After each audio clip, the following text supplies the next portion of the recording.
materi ya, baik tak kenal maka tak sayang ya. Ini nama saya ya. Nama saya Edi Tohidi ya. Tulisan saya jelas, ada yang baca, bisa baca? Bisa Pak, bisa di zoom Pak, bisa diperbesar Pak. Bisa di zoom ya. Oke, nanti. Kalau dari saya bisa di zoom Pak, bisa diperbesar Pak. Oh, bisa ya? Bisa Pak. Oke. Ini ya. Nama saya Edi Tohidi ya. Saya lahir orang Cirebon asli ya. Kemudian pendidikan saya S1 sarjana ekonomi dulu di Fakultas Ekonomi jurusan Manajemen Unpad Bandung tahun 90-an lah. Kemudian S1 lagi di Unsap Universitas Sumedang. Itu Dr. Andes. Kemudian S2 Magister Manajemen di Sekolah Tinggi Manajemen Labora. Kemudian S2 Master Business of Administration di Jakarta Institute Management Study. Ya. Pengalaman pekerjaan ya, banyak itu, ada berapa lah ya. Ini yang ringkasannya saja. Tahun 83 saya sudah jadi PNS pegawai negeri di Departemen Perdagangan 1983. Kemudian 34 tahun saya di Dinas Perindustrian Perdagangan dan Koperasi Kota Cirebon. Pernah menjabat Kepala Seksi Pengadaan, Pengembangan Perdagangan Luar Negeri, Ekspor Impor, Kabid Perdagangan Dalam Negeri. Jadi dulu tahun 83 sampai tahun 2014 saya pernah menjabat berbagai jabatan di Kementerian Perdagangan. Dulu kantornya di Dr. Cipto 20, sampingnya CSB, Grage Mall, SMA Kristen. Itu kantor saya di situ. Ya. Pernah pengadaan penyaluran. Jadi dulu yang namanya produk barang itu ada pengawasan. Jadi kalau di pasar kalian dagang jual beras harganya 2.000, ketentuan pemerintah 1.000, itu kalau dulu ditangkap itu.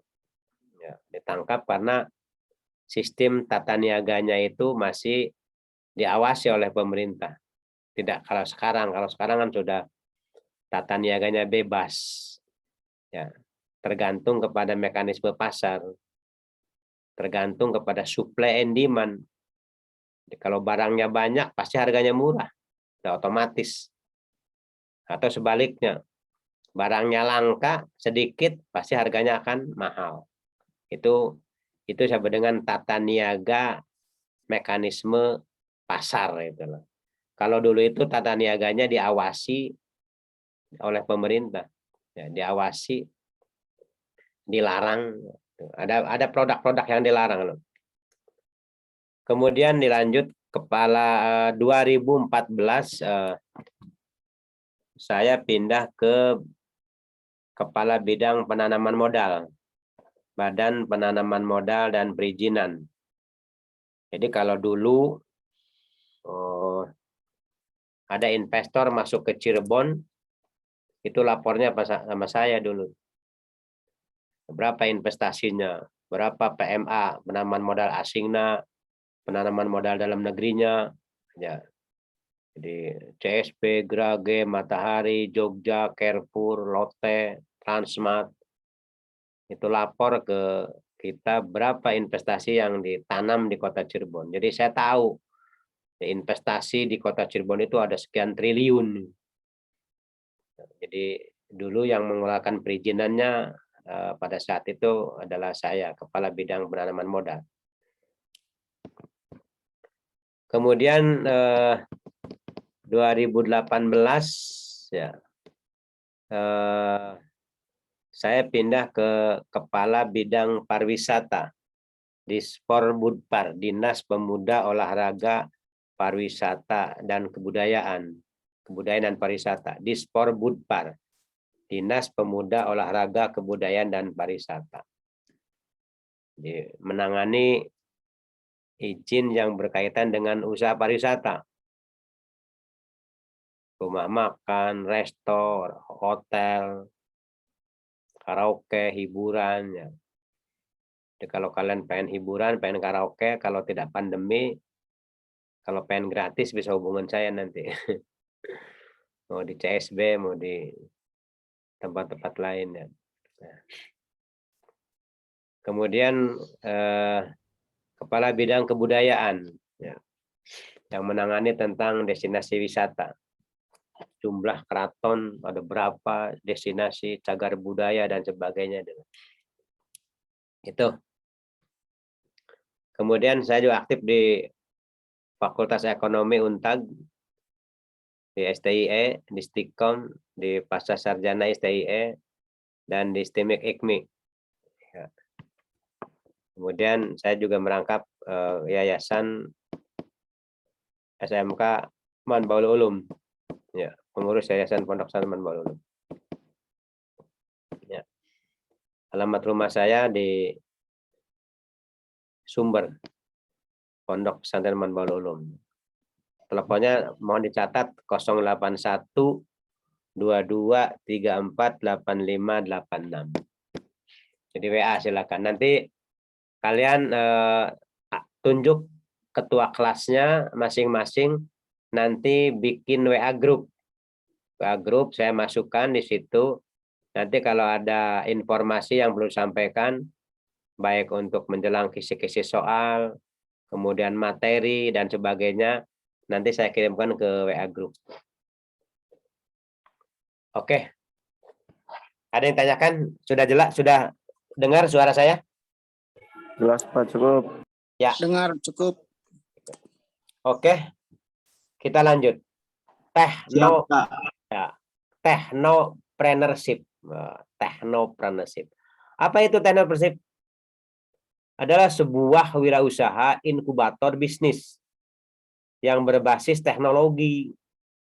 Jadi kalau dulu itu sebelum ada technopreneurship melakukan kegiatan bisnis yang berbasis teknologi, itu namanya kewirausahaan, pengantar bisnis, ya, manajemen bisnis, fungsional bisnis, wirausaha itu semacam itu.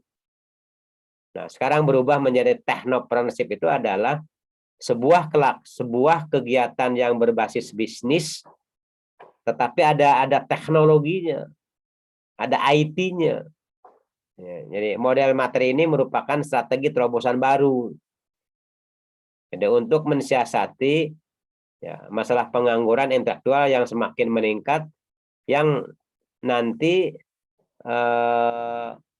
orang itu melakukannya dengan jiwa technopreneurship yang menggunakan IT. Nah, itu gambarannya itu ya. Kemudian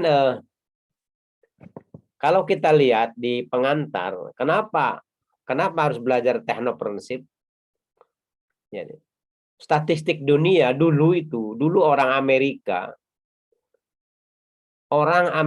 itu anak-anak SD keinginannya itu tidak ada yang pegawai negeri, pegawai perusahaan, pegawai Pertamina, ya, kalau di kita ini pegawai perusahaan-perusahaan yang bonafit, nggak ada. Hampir 80% itu pengennya itu memiliki perusahaan, bermimpi untuk memiliki perusahaan sendiri. Itu orang di Amerika itu. Tetapi ya di sebagian negara di UAE, ya, Dubai, USA, ya, kemudian di Selandia Baru, di Afrika dan negara-negara lain, justru berbalik. Ya.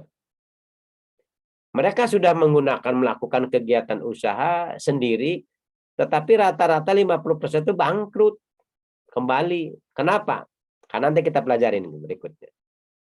Ya, karena hal-hal yang bangkrut itu karena apa? Nanti kita pelajarin. Ya, salah satunya adalah karena 26% itu berubah kepemilikan.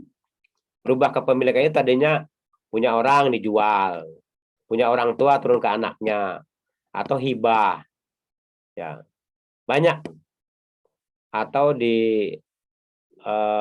digade. Setelah digade tidak dijaminkan sama perbankan, tidak bisa bayar, disita oleh pemerintah, pindah kepemilikan. Banyak hal. 28 itu survive. Ya. Kemudian 18 itu gagal. Ya. Nah, kemudian 28 itu tutup total itu. Itu di negara-negara lain. Nah, di Indonesia technopreneurship itu banyak dilakukan oleh orang-orang UKM, usaha kecil mikro. Ya, jadi makanya sekarang pelajaran materi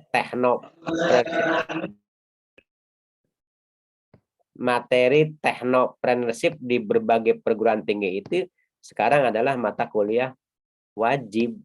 Ya. Saya ngajar technopreneurship di mana-mana, di Stikom ngajar, IKMI ngajar, di Untag juga technopreneurship, pariwisata juga. Jadi semua perguruan tinggi itu hampir rata-rata ada mata kuliah technopreneurship. Dulu kewirausahaan. Karena memang sekarang ini sudah hampir ini 6,4 juta UKM di Indonesia ini sudah menggunakan technopreneurship. Ya. Nah, kalau peta bisnis di seluruh Indonesia ini memang banyak di negara-negara lain pengusaha-pengusaha UKM ini bermunculan, ya, dengan adanya produk antar negara, ada ekspor, ada impor, makanya peta bisnis itu berkuasa. Makanya di dalam technopreneurship itu kita harus mengetahui link bisnis internasional, ya, ke Jepang, ke Amerika, ke Dubai, ke Afrika, ke Australia, ke Singapura, ke Malaysia. Kita harus mengetahui peta-peta bisnis seperti itu. Kenapa? Karena ada jaringan yang disebutkan jaringan perdagangan luar negeri, ekspor impor. Saya tadi di pengalaman jabatan saya pernah menjabat sebagai kepala bidang perdagangan luar negeri, ekspor impor. Tahu persis itu. Jadi kalau kalian pengen berbisnis ekspor impor, ya nanti konsul sama saya, insya Allah. Bagaimana tata caranya?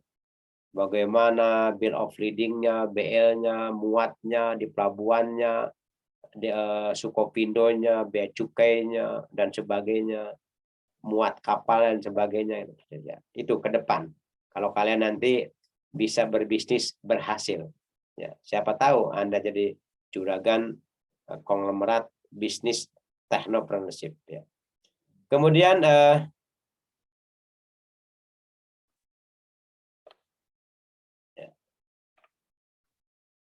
lanjut aja. Di dalam kunci utama dalam melakukan kegiatan bisnis itu, kita harus berpatokan kepada IQ. Ya. Jadi orang yang memiliki IQ, orang pintar, orang pandai, belum tentu melakukan kegiatan bisnis itu berhasil. Kalau tidak didukung dengan pengalaman. Ya. Makanya di sini kalau kunci utama dari EQ itu pertama dari diri sendiri. Ya. Memahami kebiasaan Anda. Jadi kalau Anda mau melakukan kegiatan bisnis, wirausaha, bikinlah kegiatan bisnis yang berhubungan dengan keahlian Anda. Anda ahli IT, Anda ahli komputer, ya, Anda ahli spare part, Bisnisnya apa? Ya dagang komputer, ya servis komputer ini contohnya. Tapi bisa skala besar, bisa skala kecil. Anda bisa ngutak-ngutik handphone, ya, bisa servis, bisa ngutak-ngutik dan sebagainya. Ya Anda berbisnis handphone gitu.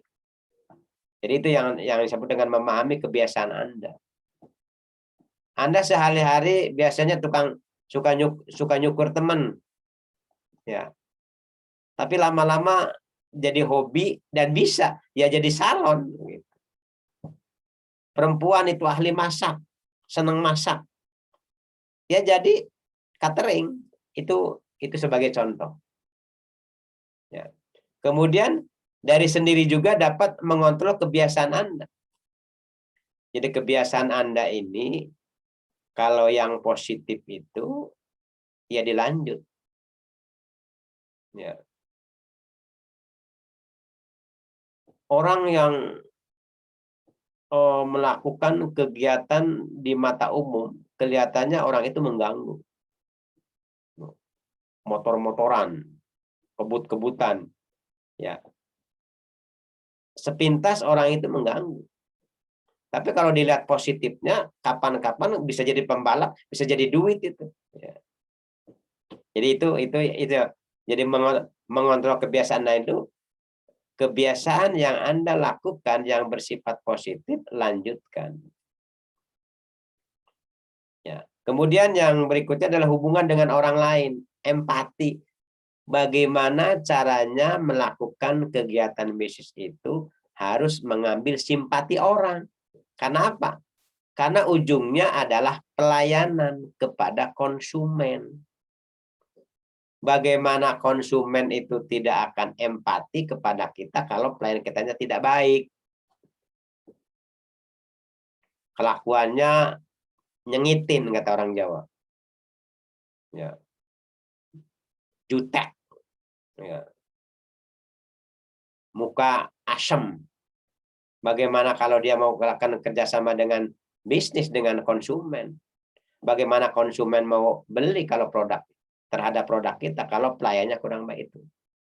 Jadi intinya ketika kita melakukan kegiatan transaksi jual beli konsumen atau hubungan dengan orang lain, kita harus melakukan kegiatan yang bersifat empati.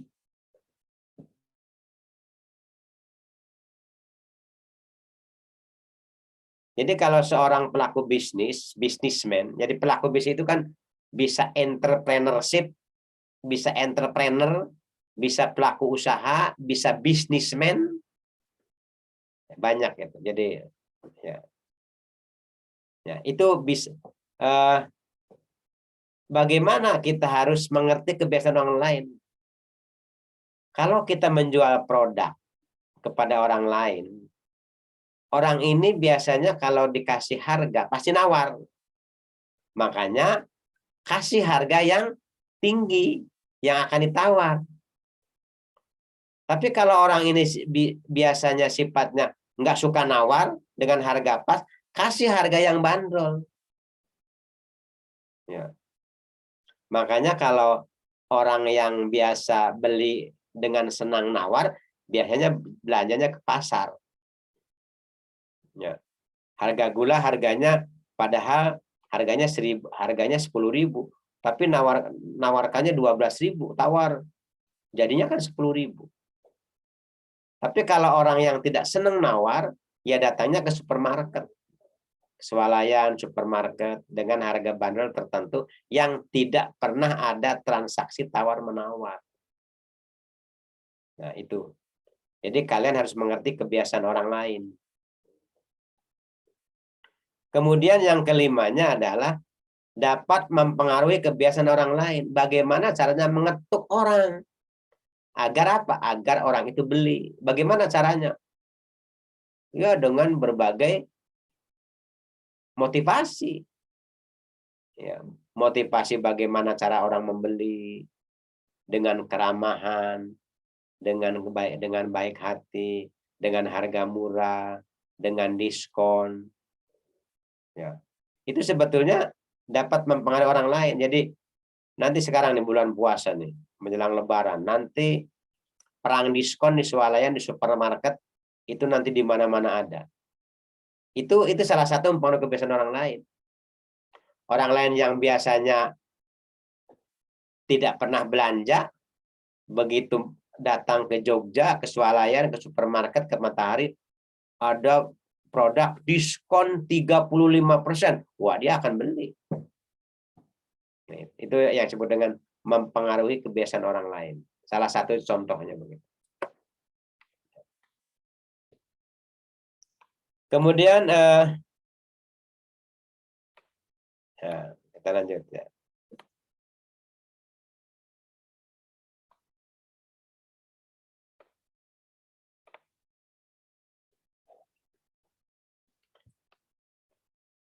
Siapa itu entrepreneur atau entrepreneur?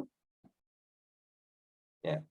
Jadi entrepreneur ada orang yang melakukan kegiatan technopreneurship. Ya, ada orang yang mempunyai visi. Jadi seorang entrepreneur itu adalah orang yang mempunyai visi usaha yang kuat, yang lapar untuk berbuat apa saja sampai visinya menjadi kenyataan. Jadi orang jiwa wirausaha itu gigih, lapar, haus. Apa haus? Untuk mendapatkan keuntungan. Jiwanya kokoh. Kalau hari ini saya belum dapat untung 100.000, saya tidak akan pulang. Itu. Ya. Itu salah satu visi. Makanya visi di dalam entrepreneur itu adalah produknya, bagaimana cara membuatnya, bagaimana cara menjualnya, bagaimana cara bisnisnya yang kaitannya dengan keuntungan. Visi. Visi itu adalah sesuatu hal yang menantang, yang bersifat sombong. Ya. Jadi visi biasanya perusahaan kami tahun 2022 harus dapat menguntungkan 500 miliar. Nah, seperti itu. Itu visi. Makanya ada target. Kenapa di dalam perusahaan itu ada target? Karena ada visi. Ya. Kalau di dalam visi pemerintah, saya dulu waktu di Dinas Perdagangan itu telah membuat visi kota Cirebon. Visinya adalah Cirebon sebagai kota perdagangan yang maju di tahun 2018. Saya bikin visinya tahun 2010 dulu. Tapi alhamdulillah berhasil. Cirebon sebagai kota perdagangan yang maju di tahun 2018. Tahun 2018 sudah maju. Dari mulai tahun 2012 sudah maju. Adanya Grage, setelah Grage dibuatlah CSB. CSB dibuat lagi, dibuat Asia, Toserba, dibuat Surya, dibuat Grage City, dibuat Lotte, dibuat Rasmat, dibuat Jogja. Semua pelaku-pelaku usaha masuk ke kota Cirebon. Itu visi. Ya, jadi Cirebon sebagai kota perdagangan yang maju sekarang. Nah, setelah Cirebon sebagai kota perdagangan yang maju tahun 2018, sekarang visinya diganti lagi oleh pemerintah kota. Apa visinya? Cirebon sebagai kota budaya dan pariwisata yang maju di tahun 2025. Ya, sekarang lagi mengembangkan pariwisata. Kalian coba main. Itu saya udah buat alun-alun Kejaksan. Walaupun sederhana. Nanti rame itu. Alun-alun Kejaksan. Kemudian saya sudah menyediakan bis wisata trans keliling. Silahkan kalian nongkrong di alun-alun, depan alun-alun sampai 2 minggu gratis keliling kota, ya, ke kota, ke Pleret, ke Kuningan, ke Cilimus, ke Sanganurip, ke objek-objek wisata, naik bus gratis sampai 2 minggu. Hari ini hari yang kedua. Silahkan kalian kalau mau naik, nongkrong aja di depan alun-alun, nunggu bisnya ada berapa tuh, banyak bisnya. Nunggu nanti bis datang, kalian masuk, naik, udah keliling. Itu dalam rangka apa? Dalam rangka mewujudkan visi misi Kota Cirebon sebagai kota budaya dan pariwisata yang maju. Ya. Itu. Kemudian di dalam entrepreneurship itu, ya, di dalam itu ada disebut dengan teknologi. Teknologi dipadukan dengan entrepreneurship, jadilah technopreneurship. Ya. Jadi kalian sudah memiliki bekal ilmu IT, teknologi yang berbasis komputer. Sudah memiliki nih. Tinggal ilmu bisnisnya, ilmu usahanya, nanti dari saya. Gitu. So, kalau kalian mau berbisnis, teknologi yang sudah kamu miliki, bisnis nanti kamu belajar dengan saya. Makanya saya nanti habis Lebaran kalau bisa ada tatap muka lah. Tatap muka, jadi kelihatan nanti kalau sudah tatap muka, visi misi untuk berbisnis nanti lebih jelas lagi ya.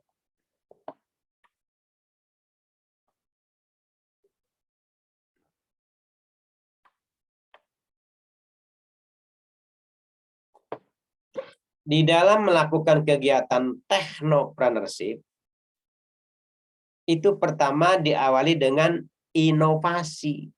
Apa inovasi? Apa itu? Inovasi itu adalah ide yang datang dari diri sendiri. Beda dengan motivasi. Kalau Ide motivasi, baru udah Pak. gimana? Ide baru. Ide baru ya Pak. Ya, ide baru. Kalau motivasi itu ide yang didatangkan dari orang, didorong. Kasih motivasi dong. Anak ini nggak pernah bangun pagi, males. Kasih motivasi dong. Nah, kasih dorongan. Tapi anak ini inovasinya tinggi nih. Subuh udah bangun. Ya. Pengennya kuliah terus, belajar terus. Inovasi, nah ini. Jadi ide-ide. Nah, dalam inovasi itu ada yang disebut dengan kreativitas. Kreativitas itu adalah sesuatu hal yang dimiliki oleh kita ini yang memiliki nilai tambah kreatif. Ngoprek laptop, akhirnya jadilah animasi. Ya, itu sekarang yang namanya itu pedagang-pedagang yang bermunculan namanya baru, itu hasil kreativitas. Kalian pernah jajan seblak? Ya, makan seblak. Seblak. Apa sih seblak isinya? Mie, saus, toge, kol, sayuran. Dulu seblak itu namanya bisa mie kocok, bisa mie rebus, bisa mie sayur dulu. Tapi sekarang orang menyebutnya seblak. Nah, ini nama menjadi kreativitas. Ya, menjadi kreativitas, orang menjadi senang, orang menjadi suka, orang menjadi tergiur untuk membeli. Apa itu seblak? Padahal makanan biasa, tidak ada yang aneh. Ayam. Dari dulu juga saya makan ayam. Sekarang dari berbagai nama. Ayam geprek, ayam panggang, ayam goreng, ayam, wah semacam-macam, coba kalian di mana-mana itu. Ayam madu. Iya, pokoknya macam-macam. Lebih daripada 12 saya sudah hitung. Ayam. Itu ya, itu hasil kreativitas itu. Ya. Ayam Wong Solo, ayam Salatiga, ya, rumah makan Boboko, itu kreativitas. Sambal geledek, ya, sambal layar, sambal, wah semacam-macam ini. Namanya juga sambal. Sambal ada dua, yang pedas, yang tidak pedas. Ya kalau tidak pedas bukan sambal, namanya dage. Tapi kalau sambal ya pasti pedas karena cabai. Tapi karena dari hasil kreativitas orang yang memiliki ide, inovasi, dibuatlah sambal layah, sambal geledek, sambal itu, sambal ini. Coba aja lihat di makanan jalan Tuparep saja ada berapa sambal tuh. Sambal itu. Nah, itu kreativitas. Kemudian juga dalam inovasi itu punya keahlian. Kalian punya keahlian apa itu? Komputer, ngoprek. Bikin komputer, servis komputer, bikin animasi, bikin itu, bikin ini, bikin skripsi, bikin ngetik dan sebagainya, itu bisa. Ya. Mahasiswa IKMI angkatan 2000 berapa tuh? 2015-16 sekarang. Sekarang jadi juragan komputer, juragan skripsi. Teman-teman anak buah saya yang kuliah di tempat lain, kalau skripsinya nggak bisa, nyuruh dia sama dia. Padahal dia apa keahliannya? Kopi sana, kopi sini. Ngopi sini, ngopi sana, karena datanya udah banyak, jadi juragan skripsi. Kalau bikin skripsi 5 juta, ada orang 20 juta, 20 orang saja sudah berapa 1 tahun. Sekali musim. Itu keahlian itu. Kembangkan kalian. Itu juga tekno itu. Kemudian dalam ide juga tidak terlepas dari pengalaman. Jadi kalian semasa kuliah banyak-banyak berpengalaman. Ikut jualan orang tua, ikut jualan teman, ikut jualan sendiri, ya. Atau kita nyoba-nyoba, itu pengalaman. Ya. Jadi pengalaman itu adalah guru yang terbaik, ya. Jadi itulah. Nah, dalam ide itu bagaimana titik akhirnya untuk menciptakan ide produk. Kan yang dijualnya kan produk, bukan ide. Ide bahkan hanya bayangan, hayalan. Yang dijualnya adalah produknya apa. Ya, ketika kita menjual produk, maka harus diperhatikan ada 4 aspek. Pertama adalah aspek teknisnya. Aspek teknisnya itu kan di mana tempatnya, di mana jualannya, rame tidak, bagaimana pembelinya, dari mana pembelinya, itu aspek teknis. Anda tahu, di mana ada Indo, maka di sebelahnya ada Alfa. Nah, Anda mungkin berpikir, wah itu saingan berat. Indo saingan dengan Alfa, Alfa saingan dengan Indo, karena dua-duanya selalu ada di situ. Padahal bukan itu, bukan saingan. Ya. Ilmu yang saya pelajari, ilmu yang saya tahu bahwa aspek teknis yang dimiliki oleh dua perusahaan itu sama. Apa teknisnya? Pertama, ketika perusahaan akan berdiri, maka dilihat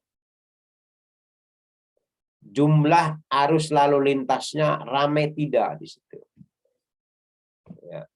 Alfa juga begitu, Indo juga begitu teorinya. Ya. Kemudian jumlah penduduk di sekitarnya ramai tidak jumlah penduduknya, orangnya banyak tidak. Ya. Oh ini penduduknya banyak. Coba lihat di jalan perjuangan.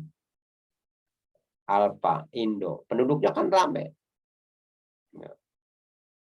Kemudian rata-rata pendapatan per kapita orang. Ya, banyak perusahaan. Kenapa Alfa Indo banyak tumbuh subur di daerah Jamblang, Palimanan, Depok, Plumbon, Tegawangi? Kenapa? Karena di sana banyak tumbuh perusahaan.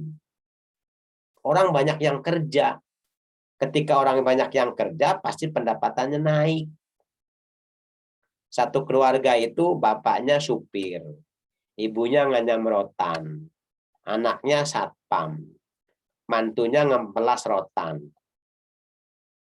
Ya, jadi kalau satu keluarga ada 4 orang, semuanya bekerja. Kalau rata-rata dia gajinya 2 juta, 8 juta dia dapat. Kalau rata-rata dapat 8 juta 1 bulan, berarti pengeluaran juga banyak, tinggi. Makanya Alfa Indo juga laku. Ini sebagai contoh. Kemudian aspek yang ketiganya adalah biasanya Indo Alfa itu tingkat keamanannya. Aman tidak nih? Jangan sampai bikin perusahaan di sini jam 7 malam sudah dirampok. Ya, itu tingkat keamanan. Makanya perhatikan oleh kalian coba. Coba perhatikan. Alfa Indo dari mulai arah Gunung Jati sampai arah Kerangkeng ada berapa tuh? Tidak sebanyak Alfa di daerah tadi yang sebutkan, Pleret, Tegawangi, Palimanan, Plumbon. Saya juga kalau mau pulang tuh ke Sumber, itu dari mulai Sumber, Tuk Mudal, Pondok Pari, Sindang Jawa ada berapa? Bunut, Sindang Mekar, Cangkoak, Balad, Kramat, Bobos, itu ada berapa Alfa Indo berjejer. Banyak sekali. Kenapa? Tadi keamanannya bagus. Pendapatannya rata-rata per kapita penduduknya tinggi, banyak perusahaan. Jalannya rame. Penduduknya juga banyak. Nah, itu. Aspek pemasarannya yang dilihat. Kira-kira kalau kita menjual produk itu satu hari itu laku berapa omsetnya? Jangan sampai Anda punya tempat pinggir jalan raya. Ya, strategis. Tapi jualannya apa? Jualannya sapu, ember, sapu lidi, gayung. Ya, yang begituan. Berapa sih keuntungannya yang begitu? Apakah orang tiap hari beli itu? Perabot rumah tangga, perabot dapur? Enggak mungkin. Jadi rugi itu. Ya, tempatnya sudah pinggir jalan, strategis, tapi jualannya yang begituan. Ya kurang strategis, kurang. Itu aspek pemasaran. Jualah yang kegiatan pokoknya tiap harinya menguntungkan. Jualan 9 bahan pokok, jualan pulsa, bengkel mobil, bengkel motor, komputer, servis, yang seperti itu. Itu yang disebut dengan aspek pemasarannya. Aspek keuangannya. Ya. Kalau kita punya perusahaan, kalau kita punya uangnya kecil, ya bikinlah UMKM.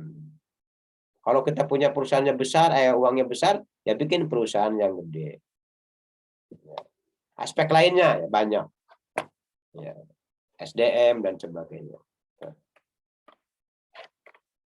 Oke. Kemudian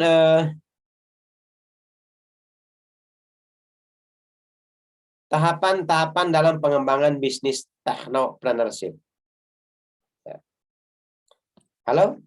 Sampai di sini jelas tidak pembicaraan saya? Jelas. Jelas ya. Jelas, Pak. Kalau kalian ada yang ragu, tidak jelas, langsung komen. Pak, begini nasi. Jadi saya juga biar nanti introspeksi. Ya. Tahapan-tahapan dalam pengembangan bisnis. Pertama, orang harus memiliki ide bisnis dulu. Jadi kalau kita pengen jadi pelaku bisnis, pengen jualan, pengen wirausaha, pengen jadi technopreneurship, harus ngelamun dulu. Apa sih jualan kita ya? Apa sih dagang kita ya? Apa sih usaha kita ya? Jangan belum kita memiliki ide, punya duit warisan dari orang tua, langsung ngebangun. Ya. Tapi setelah dibangun, kita pengen dagang apa ya? Kalian mungkin sering tak, kalau ada rumah di pinggir jalan, kalau ada orang mau bikin rumah di pinggir jalan, biasanya di depan itu dikosongkan satu ruangan. Alasannya apa? Kapan-kapan kalau nanti kita mau buka toko. Ya, kadang-kadang begitu. Tapi rumahnya sampai hampir hancur, sampai berapa puluh tahun, ruangan itu masih kosong aja, nggak pernah digunakan. Kenapa? Karena orang ini belum memiliki ide bisnis. Ya. Jadi ide bisnisnya belum ada, apa yang akan dijual, apa yang akan diusahakan, apa yang dilakukan di dalam kegiatan usahanya, tokonya, tempatnya, ruangannya sudah disediakan, ya nggak jalan. Malah masih bagus ide bisnis itu, kita punya bisnis dulu, baru nyari toko, baru nyari tempat. Syukur-syukur tempatnya punya kita. Sewa pun tidak ada masalah. Itu ide. Ya. Setelah idenya ada, baru dievaluasi ide itu. Ya, baru dievaluasi ide itu. Apakah ide saya ini memungkinkan? Nah, kalau saya umpamanya jualan batu bobos yang tiap hari ngambil batu dengan ngerusak, apakah memungkinkan? Wah, kayaknya nggak mungkin. Dievaluasi. Saya keahliannya orang komputer, tapi berbisnis di batu alam, kayaknya nggak mungkin. Ya itu ide.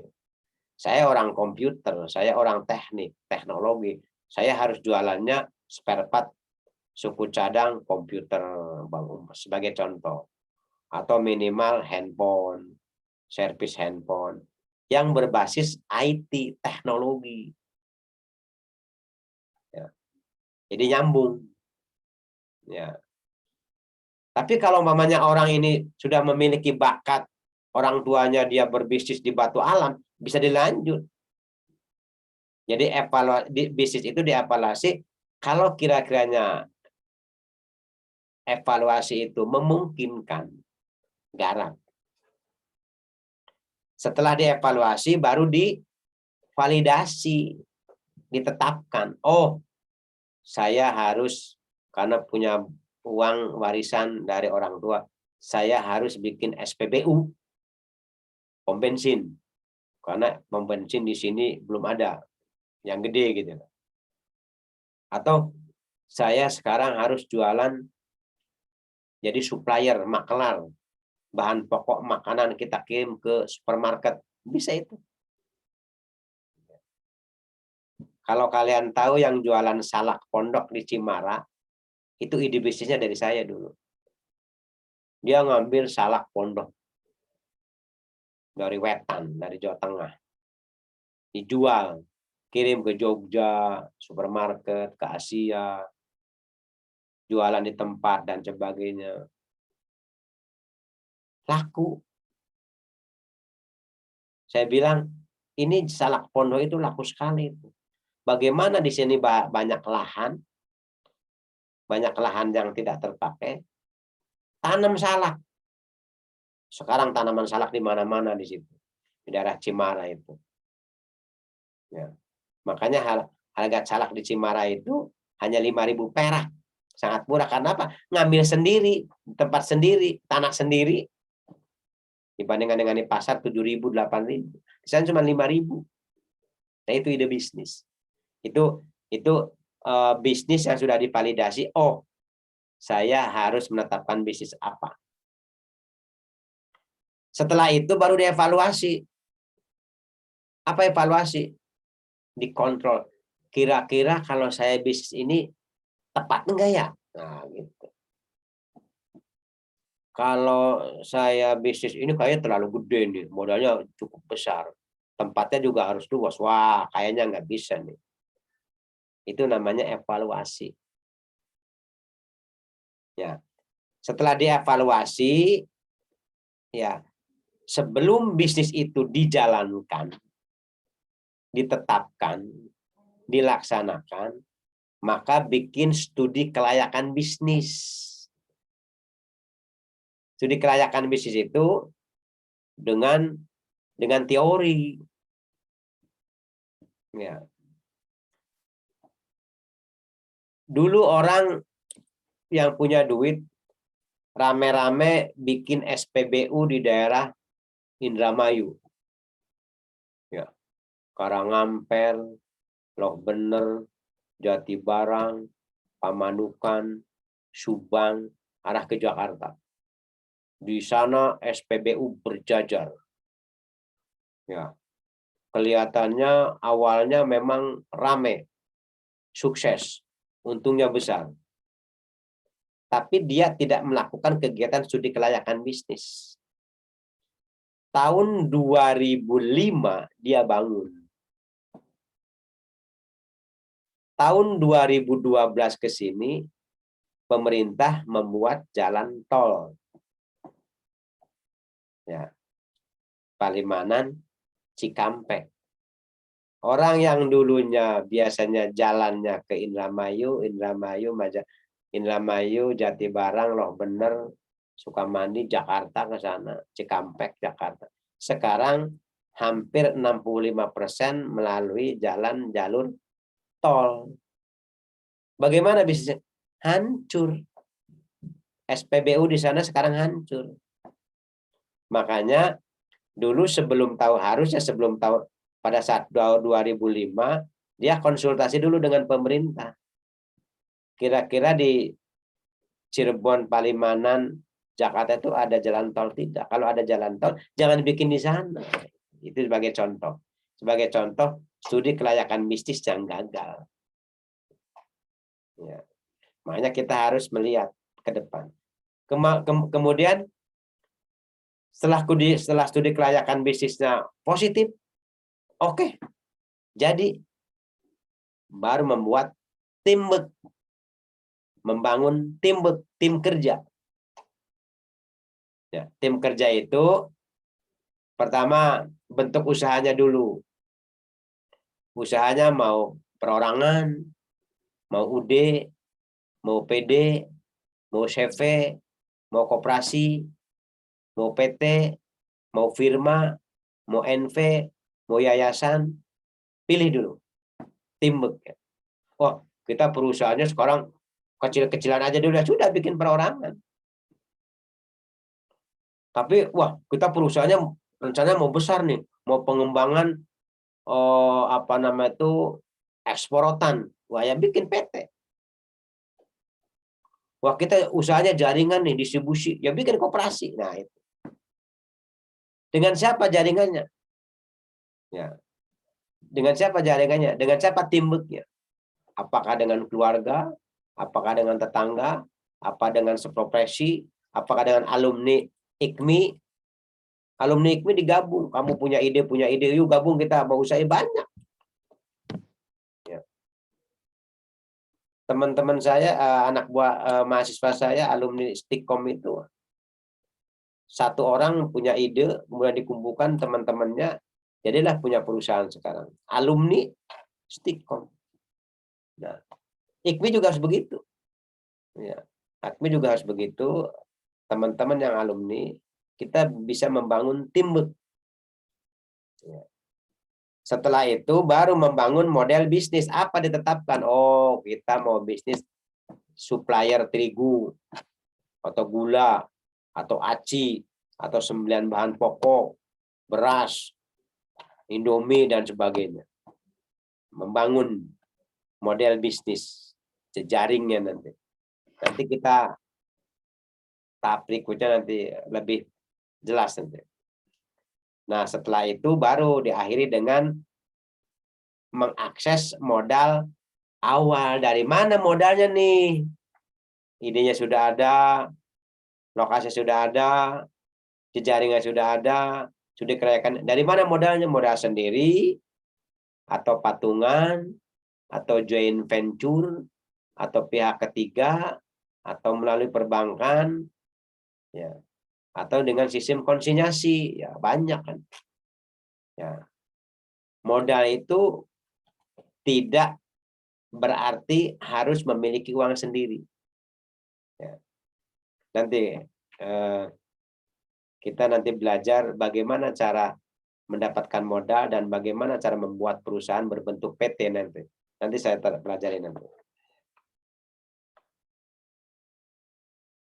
Nah, kemudian di bab berikutnya nanti saya juga nanti akan memberikan tentang rencana usaha.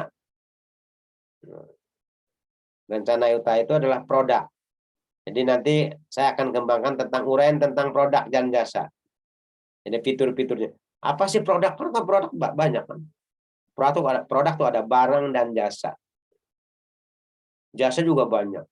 Jasa usaha perhotelan, pariwisata, ya, jasa traveling, jasa komoditi, jasa akomodasi, jasa konsultan, itu banyak ya.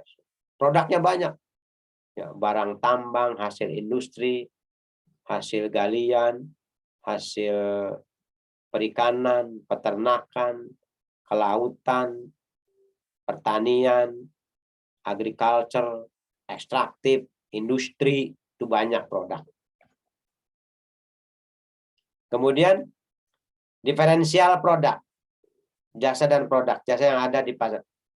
Jadi apakah kalian ini pengen melakukan kegiatan bisnis yang berorientasi ke pasar atau tidak? Kalau yang berorientasi ke pasar itu bagaimana menciptakan peluang pasar yang sekiranya konsumen itu memerlukan produk yang kontinuitas selalu. Coba perhatikan, kalau orang yang dagang 9 bahan pokok nggak pernah berhenti lelayan. Tapi kalau lihat produk yang bisnis yang melakukan penjualan sandang, pakaian, mungkin kalau menjelang Lebaran rame, tapi kalau hari-hari biasa tidak selalu rame kayak 9 bahan pokok. Ketiga, uraian tentang keuntungan benefit dari pelanggan. Nanti kita lihat, ya, nanti diuraikan. Ya, oke. Sebelum kita lanjut, kalau ada hal-hal yang disampaikan di awal mata kuliah saya ini, jadi biar saya memahami kalian ini mengikuti atau tidak, atau sejauh mana pemahaman kalian yang berkaitan dengan technopreneurship. Silahkan kalau ada yang ditanyakan atau kurang jelas atau apa sajalah yang mau sampaikan kepada saya, ya silakan.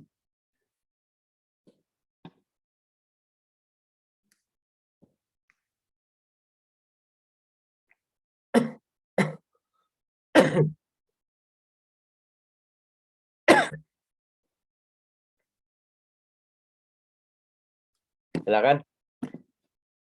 Biasanya saya kalau ngajar kelas reguler pagi rame yang pertanyaan, tapi kalau yang kelas malam sepi. Tapi ini sekarang dibalik nih. Ya. Kalau kelas karyawan rame. Ini kelas reguler agak sepi yang tanya nih. Halo, ada suara saya? Pak, Ya. saya mau Ya. Pak, saya Roni nih Pak. Ya. Saya kan bulan puasa lagi musim lah gitu petasan. Ya. Saya lagi jualan petasan nih. Nah, untuk pembayaran kan punya ada 8 lokasi nih Pak sama anak-anak jualannya. Tapi saya yang nanam modal gitu Pak. Kira-kira untuk pembayaran anaknya itu presentasi apa gimana ya Pak enaknya Pak?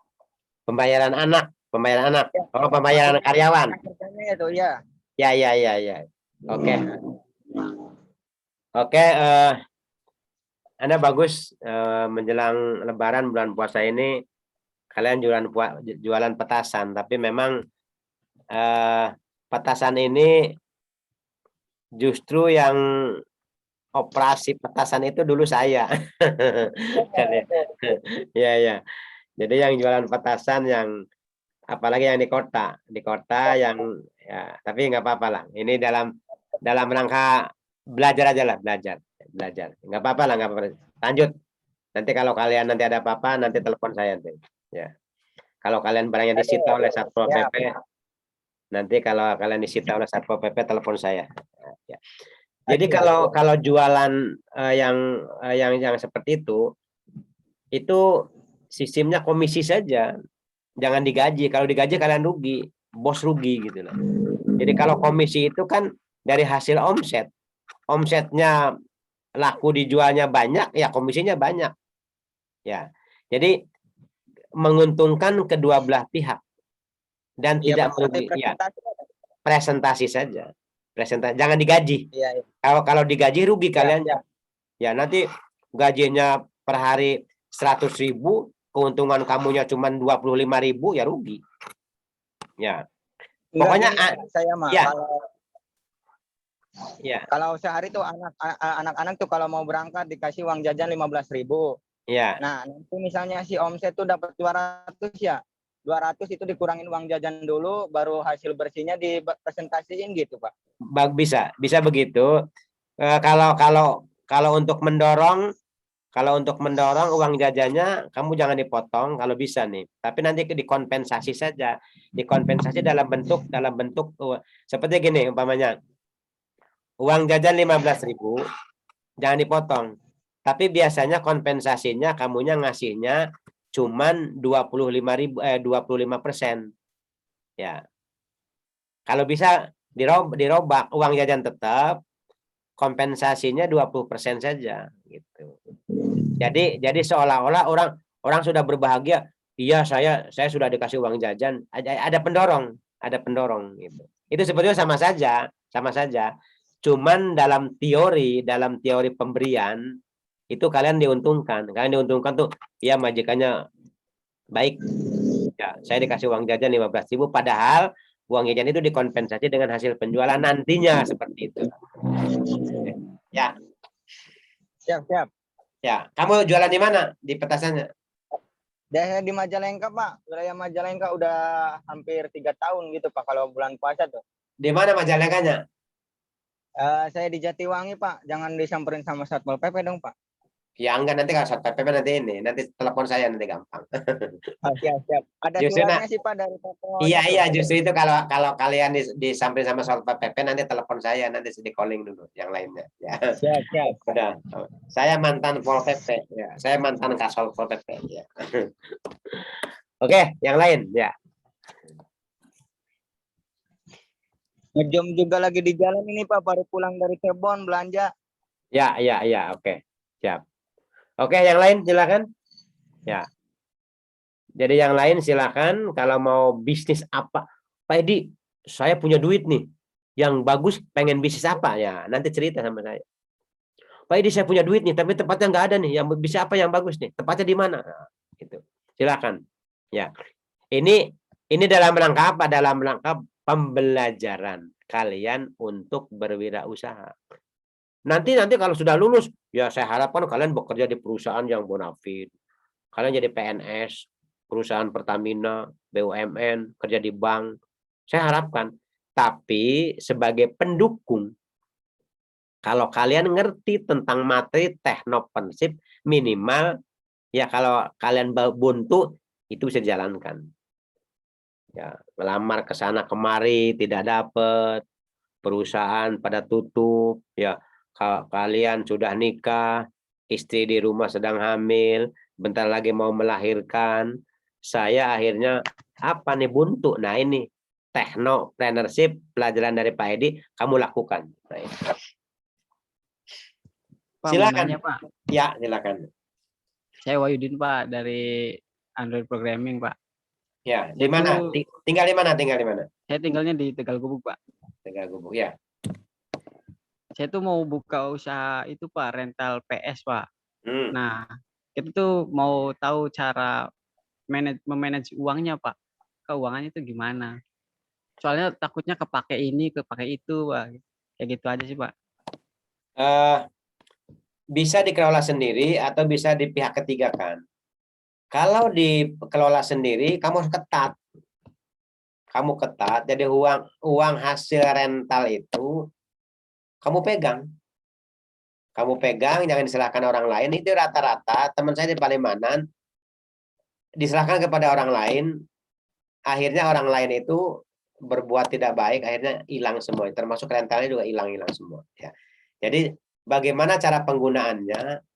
Dari cara pengelolaan keuangannya, uang dikelola sendiri, uang dipegang sendiri, kamu digaji. Jadi kalau pendapatan rental 1 bulan dapat 5 juta, kamu digaji. Saya digaji 2 juta sebulan, ambil 2 juta kamu. Sisanya 3 juta simpan. Ketika kamu memerlukan yang berhubungan dengan peralatan rental, ambil dari produk itu, dari uang itu. Jangan dari uang pribadi. Ya. Intinya aspek keuangan yang dikelola oleh kalian itu minimal harus 1 pintu. Jangan diserahkan kepada orang lain. Kalau serahkan orang lain juga betul-betul orang yang sangat dipercaya. Sekarang tuh hancurnya perusahaan, terutama UMKM, usaha kecil menengah, itu karena pengelolaan keuangan yang tidak handal, gara-gara diserahkan kepada orang yang dipercaya, akhirnya orang itu mengkhianati kita. Itu salah satunya, Bu. Kelola sendiri aja dulu. Ya, oke. Siap, Pak. Paham, Pak. Makasih, Pak. Yuk. Yang lain silakan. Saya sampai jam berapa sekarang nih? Ya. 11:30 aja ya.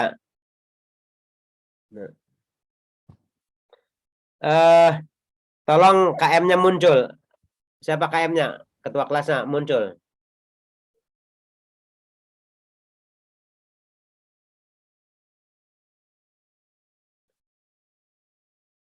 KM-nya muncul? Tidak ada.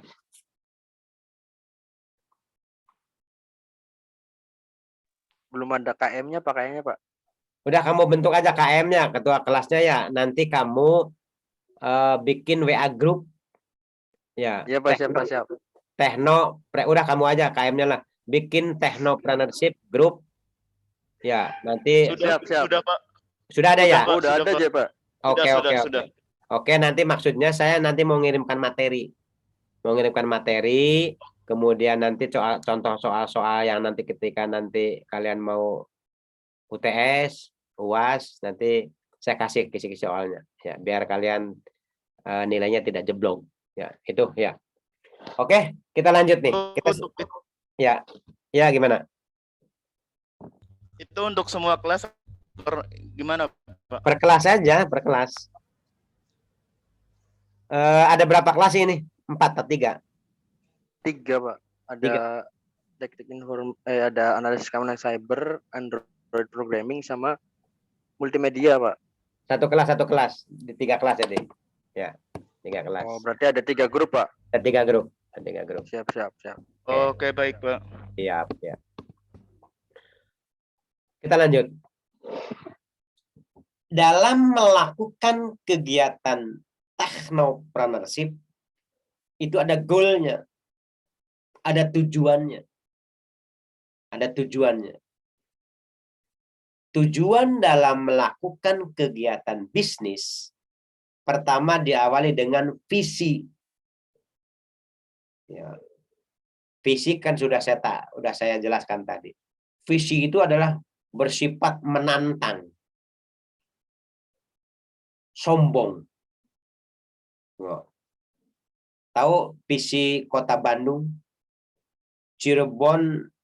Bandung sebagai kota terbersih sedunia. Waduh. Ridwan Kamil visinya sombong. Memang harus begitu. Harus menantang. Sama dengan visi perusahaan. Menjadi nomor 1 di industrinya dalam 10 tahun ke depan. Jadi tahun 2030 industri saya itu paling yang terkenal, paling jago, karyawannya paling banyak, omsetnya paling tinggi, gaji UMR-nya paling tinggi, ya perusahaannya paling maju. Nggak apa-apa, itu memang harus begitu. Itu namanya visi. Adapun nanti pelaksananya tidak seperti itu, nggak ada masalah. Kenapa? Visinya sudah seperti itu. Minimal, ya, kalau tidak nomor 1, ya nomor 5. Itu visi. Ya. Kan di Piala Menpora saja, Persib harus juara Menpora. Oh, kan begitu, harus juara kan ya? Ya. Sekarang lagi visinya harus begitu. Ya, sekarang lagi berjuang. Kemarin menang, nanti tanggal 15 lawan apa tuh PSIS ya, wah enteng PSIS kan ya, menang sih lah, enteng lah. Iya, Sleman ya, enteng lah, daripada Bali mending Sleman, ringan ya. Bisa ya, walaupun pelaksananya kalah tapi visinya udah begitu, juara. Nah itu visi ya. Jadi semangat bekerjanya. Tapi kalau mamanya visinya lah Persib J pengen jadi juara ketiga saja, lemah bekerjanya, nggak sekuat tenaga. Nah itu jadi visinya. Jadi visi itu ada sifat yang menantang. Jadi perusahaan juga begitu. Saya pedagang bledogan percon ya, harus yang terbesar omsetnya sejatiwangi, begitu nggak apa-apa, bisa mengalahkan yang lain ya. Saya menjual sewa rental ya, VCD atau rental apa saja, saya yang paling bagus di Majalengka, Jatiwangi, begitu. Nah, tapi goal juga harus terukur. Terukur dengan apa? Dengan modal. Jangan saya pengen mendirikan SPBU di tahun 2024, tapi modalnya beli duit. Modalnya cuma oleh duit selawe juta. Ya beli bisa. Ngomong ayam, ngomong aros apa ya. Jadi harus sesuai dengan terukur. Ya, jadi menantang, sombongnya itu terukur gitu. Ya. Kalau saya menciptakan Cirebon sebagai kota perdagangan yang maju tahun 2018, terukur karena Cirebon tuh orang teramai wilayah 3 Cirebon dengan Majalengka, Indramayu, Kuningan, Kabupaten Cirebon. Ya, Cirebon tuh bagus juga kotanya kan. Jadi pasti akan bukti Cirebon paling ramai. Ya. Orang Tegal saja walaupun ada Rita Mall di Tegal, belanja tuh kalau hari Sabtu hari Minggu tuh ke Grage Mall sebelum Covid itu. Ya, kenapa? Karena memang Cirebon itu memiliki karismatik yang tinggi. Makanya sebagai kota perdagangan yang maju tuh memungkinkan. Tapi kalau diciptakannya di Kuningan sebagai kota perdagangan yang maju dibandingkan wilayah 3 tahun 2018 tidak akan tercapai karena akan kalah oleh Cirebon. Nah, kalau visi itu sekarang diterapkan di Majalengka memungkinkan karena di Majalengka ada Bandara Kertajati. Majalengka sebagai kota perdagangan dan industri yang maju di tahun 2025 bisa memungkinkan. Kenapa? Karena ada Bandara Kertajati. Itu. Jadi goal juga terukur. Ya, kenapa? Disesuaikan dengan modal. Ya. Harus kas positif dalam 6 bulan. Ya, itu. Ya. Kemudian ketika kita melakukan kegiatan bisnis, technopreneurship, entrepreneur, maka kita harus mengetahui tentang data tentang kondisi pasar. Ya. Berapa besar pasar yang ada?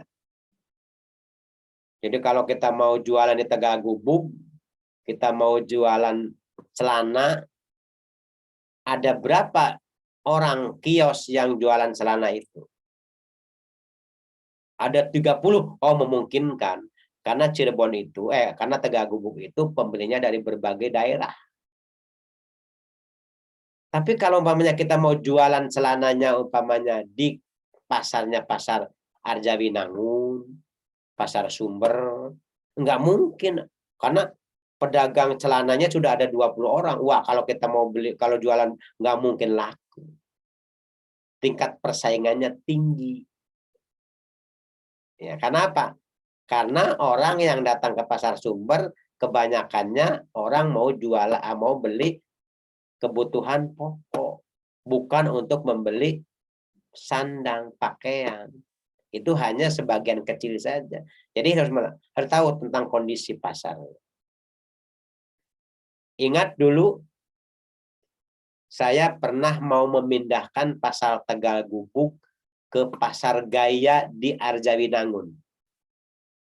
Saya umumkan di Radio Leo, di Sindang Kasih, di RRI, di Maritim, di CBB, di radio-radio sewilayah 3 Cirebon. Saya umumkan. Silahkan para pedagang yang ada di Tegagubug, kalau mau pindah lokasi, kami tempatkan di Pasar Gaya Arjawinangun. Bebas biaya, tidak dipungut sepeser pun. Sampai hari ini tidak yang datang. Kenapa? Karena melihat pangsa pasarnya, orang yang datang ke Pasar Gaya itu nggak ada. Orang datangnya ke Tegagubug semua. Dari Ciamis, dari Bandung, dari Indramayu, dari Slawi, dari Tegal, dari Tasik, dari Garut, dari Ciamis.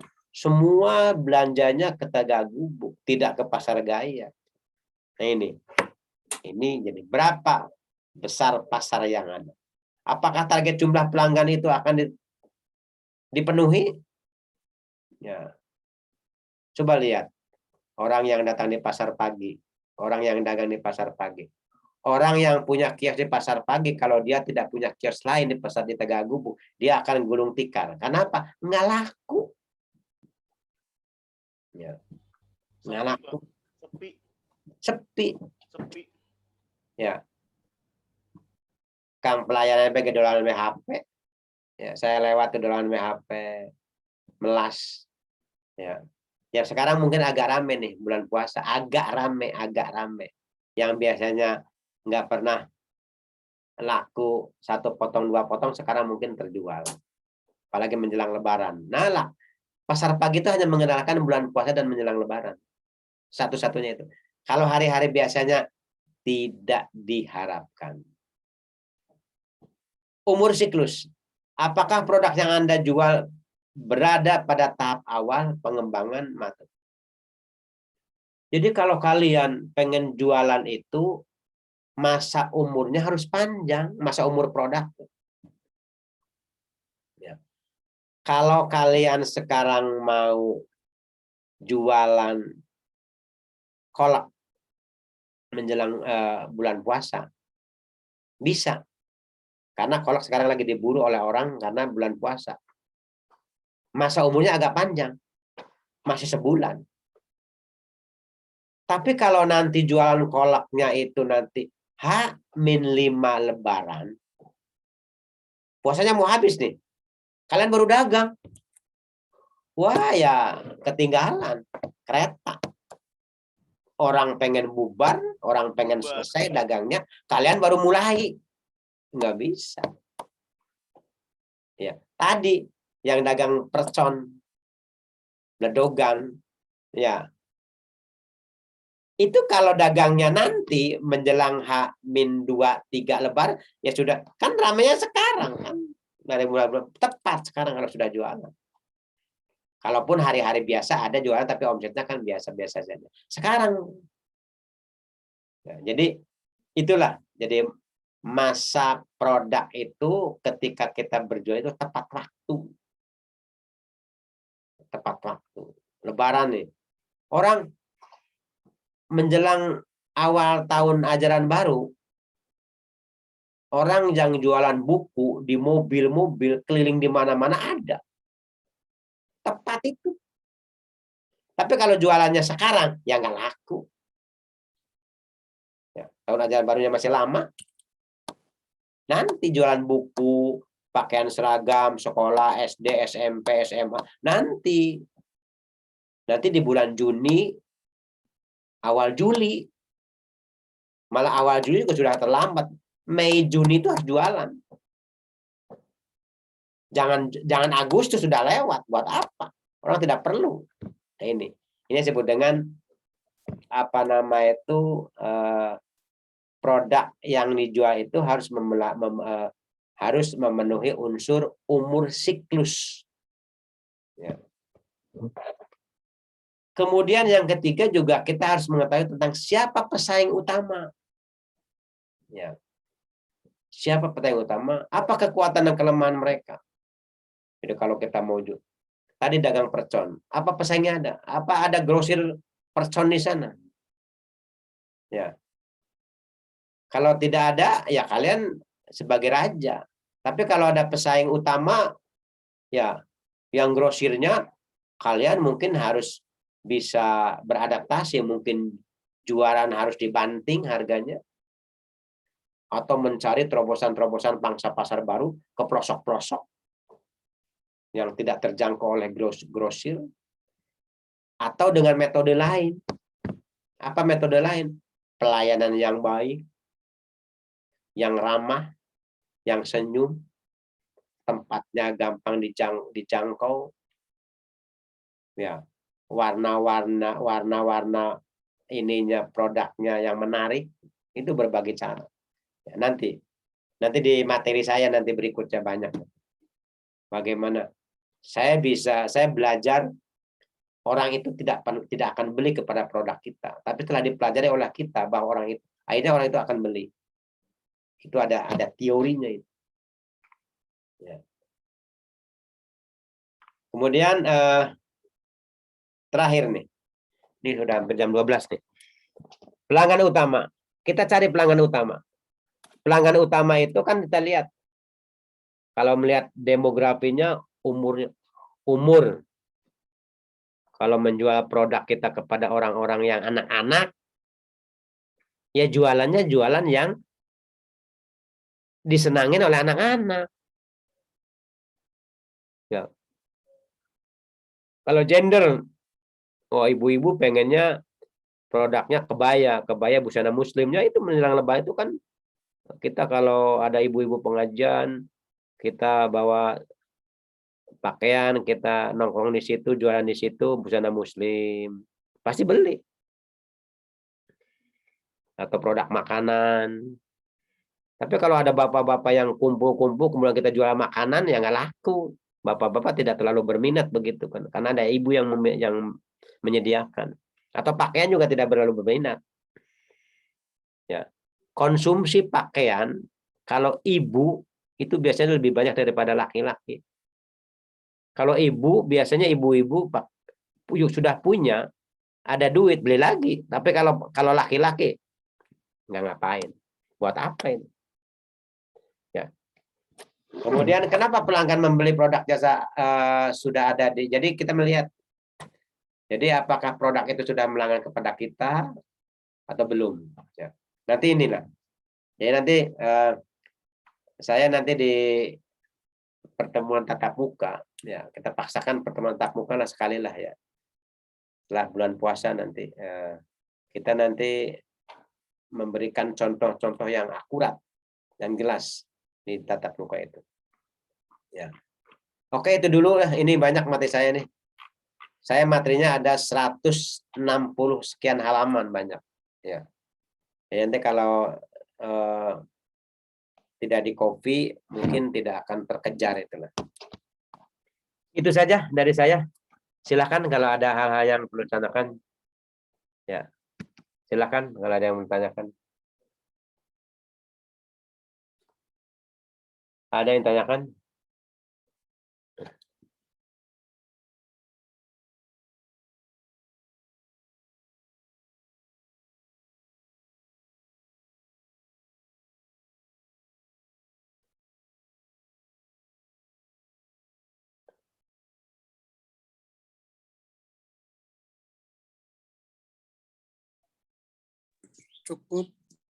Cukup. Oke, terima kasih. Saya akhiri dengan wassalamualaikum warahmatullahi wabarakatuh. Waalaikumsalam. Waalaikumsalam warahmatullahi wabarakatuh.